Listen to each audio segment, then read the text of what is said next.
ট্রাইব্যুনালে বিচারাধীন আসামি শেখ হাসিনা এবং গাইবান্ধা জেলার আওয়ামী লীগের নেতা শাকিল আকন্দ বুলবুলের মধ্যে একটা টেলিফোন কনভারসেশন অথবা জুম কনভারসেশনের মাধ্যমে শেখ হাসিনা বলেছিলেন যে তিনি 227 জনকে হত্যা করার লাইসেন্স পেয়ে গেছেন যারা তার বিরুদ্ধে মামলা দায়ের করেছে এবং যে সমস্ত লোকেরা আওয়ামী লীগের লোকদের উপরে হামলা করার জন্য দায়ী তাদের বাড়িঘরকে তিনি ধ্বংস করে দেওয়ার জন্য আগুন দিয়ে পুড়িয়ে দেওয়ার জন্য নির্দেশ দিয়েছিলেন এবং তিনি হুমকি দিয়েছিলেন যে সমস্ত অফিসার যারা এই তদন্তের সাথে অথবা বিচারের সাথে জড়িত তাদেরকে তিনি থ্রেট করেছিলেন যে তাদের তালিকা তৈরি করা হচ্ছে এবং তাদেরকে ভবিষ্যতেও চাকরি করতে হবে এটা যেন তারা মাথায় রাখে। এই কনভারসেশনের মাধ্যমে তিনি আন্তর্জাতিক অপরাধ ট্রাইব্যুনাল সহ বাংলাদেশের বিভিন্ন আদালতে শেখ হাসিনার বিরুদ্ধে যে সমস্ত মামলা চলমান আছে সেই মামলার সাক্ষী বাদী এই মামলার তদন্তকারী কর্মকর্তা সহ মামলার সংশ্লিষ্ট বিভিন্ন লোককে তিনি হুমকি দিয়েছেন, থ্রেটেন করেছেন। এর দায়ে আমরা আন্তর্জাতিক অপরাধ ট্রাইব্যুনালে 11(4) ধারা অনুযায়ী আন্তর্জাতিক অপরাধ ট্রাইব্যুনালে আদালত অবমাননা অথবা আদালতের কার্যধারাকে বিঘ্নিত করার জন্য আমরা আবেদন করেছিলাম। সেই আবেদনের প্রেক্ষিতে আদালত প্রথমে শোকজ নোটিশ জারি করেন যে তারা যেন হাজির হয়ে তাদের এই বিরুদ্ধে যে অভিযোগটা আনা হয়েছে তার জন্য জবাব তারা দেন। সেই নোটিশটি শেখ হাসিনা এবং আরেকজন যিনি আসামি তার বাড়িতে তাদের ঢাকা শহর এবং গ্রামের বাড়ির ঠিকানায় যথারীতি জারি করা হয়, তা সত্ত্বেও তারা হাজির হননি।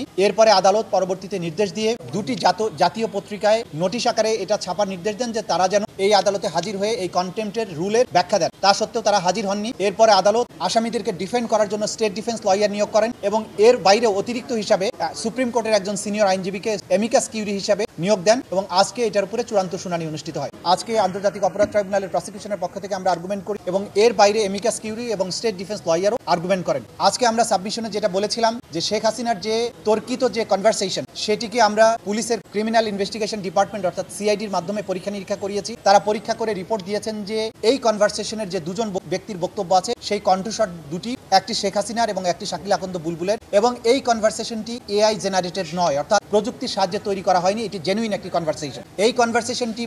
প্রথমে দৈনিক কালবেলা নামক একটা পত্রিকার অনলাইনে এটা পাবলিশড হয় এবং পরবর্তীতে এটার উপর ভিত্তি করে নানান গণমাধ্যম নানান ধরনের রিপোর্ট তৈরি করে এবং তারা সবাই এই জিনিসটির অস্তিত্ব স্বীকার করে রিপোর্ট তৈরি করে। আদালত আজকে সকলের আর্গুমেন্ট শুনে এবং সিআইডির যে ফরেনজিক রিপোর্ট সেটাকে বিশ্লেষণপূর্বক এই সিদ্ধান্তে উপনীত হয়েছেন যে তর্কিত এই কনভারসেশনের মাধ্যমে শেখ হাসিনা বাংলাদেশে তার বিরুদ্ধে দায়েরকৃত মামলার বাদী, সাক্ষী এবং তদন্তকারী কর্মকর্তা সহ যারা এই বিচার প্রক্রিয়ার সাথে জড়িত তাদেরকে হত্যা করা, বাড়িঘর জ্বালিয়ে দেওয়া এবং নানানভাবে তাদেরকে থ্রেটেন করেছেন, যেটা আন্তর্জাতিক অপরাধ ট্রাইব্যুনালের আইন 1973-এর 11(4) ধারা অনুযায়ী এই ট্রাইব্যুনালের বিচারাধীন প্রক্রিয়াকে প্রেজুডিস করার অপরাধ। এই অপরাধ চূড়ান্তভাবে প্রমাণিত হওয়ায় আন্তর্জাতিক অপরাধ ট্রাইব্যুনাল নাম্বার 1 শেখ হাসিনা এবং আসামি শাকিল আকন্দ বুলবুলকে দণ্ডিত করেছেন। আসামি শেখ হাসিনাকে 6 মাসের বিনাশ্রম কারাদণ্ড, যেদিন তিনি গ্রেপ্তার হবেন সেদিন থেকে সাজা কার্যকর হবে, অথবা যদি তিনি স্বেচ্ছায় সারেন্ডার করেন সেদিন থেকে সাজা কার্যকর শুরু হবে।